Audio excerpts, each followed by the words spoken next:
Evan Walsh here, and I'm coming to you with another book review.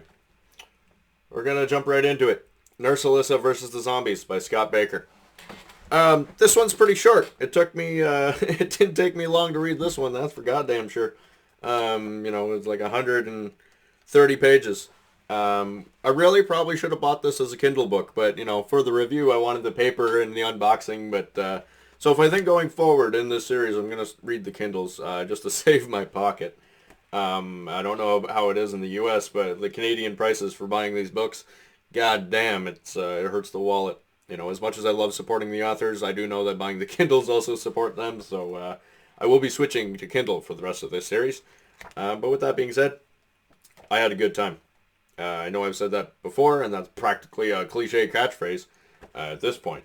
But that is the point of reading. The whole point is I want to have a good time. So if I say I had a good time, it's a good read. Is there anything critical I could really say about Nurse Alissa versus the Zombies? I mean, not a lot, no. I know Scott Baker is a capable writer. I've read his Rotter World books. I know what he's capable of. And Nurse Alissa versus the Zombies is his return to the zombie genre, and it is good. It is dang good. I know I don't think there's anything crazy stand out in here. But what it is that it's a fast-paced apocalyptic story. Well, I don't know if it's apocalyptic quite yet, but it is a fast-paced story of this city going to shit. And it is done real well. It starts off with the character in the hospital, the titular character of Alissa, and seeing the first signs of the outbreak and the chaos that consumes the hospital pretty quick, and then the tough decisions that she has to make along the way. She does try to escape the city, and that is a journey. We see a lot of interactions, the character talking to these people, and the whole story is just one bad decision to the next. I'm not saying her character's making the bad decision, but she had to make decisions. She had to choose between two awful pathways almost every single time, and that's what an apocalyptic story should be. There's no easy answers, and this character and the author doesn't pretend there is. It's very gritty and real, and that's what I wanted. Like I said, I think what I said during the unboxing when I was, rambling on about Scott Baker is that I know that he understands the reader's expectations. So he knows what the reader's looking out for. And he knows how to deliver that, and he does. He gives us action. Real good action, there's a lot happening, and he illustrates it very well. And he tries not to overstay his welcome with the descriptions. And I don't know the area and the locale very well, but I feel like, he was doing a lot of effort to make it seem real. I'm pretty sure these were all real locations that he was using. And if not, then, well, bravo.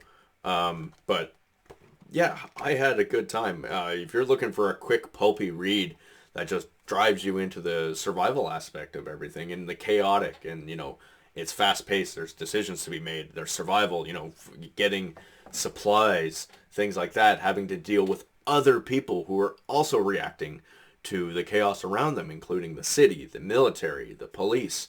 All of it is great. This is what I want from a chaotic story of the infection just ripping through a city. And I honestly look forward to the next book because I really hope they maintain this pace because it's a pretty good pace. He also does a great job setting it up. Like chapter 1 is pretty calm compared to the rest of the book, but that's it. We get chapter 1, which is pretty calm, and then the rest of it is batshit crazy chaos, and that's awesome. I love that.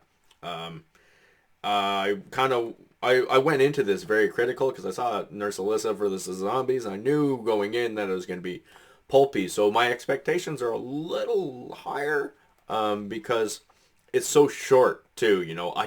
When it's this short, I don't want to see something that's too standard or slow. If I get a book that's this short and it's slow, we got a problem. But we don't get that. We get a lot of action, and he does. I think he also took some careful planning here. I don't know if he pants this, but they're definitely. If he did pants this, it just goes to show how skilled a writer he is. But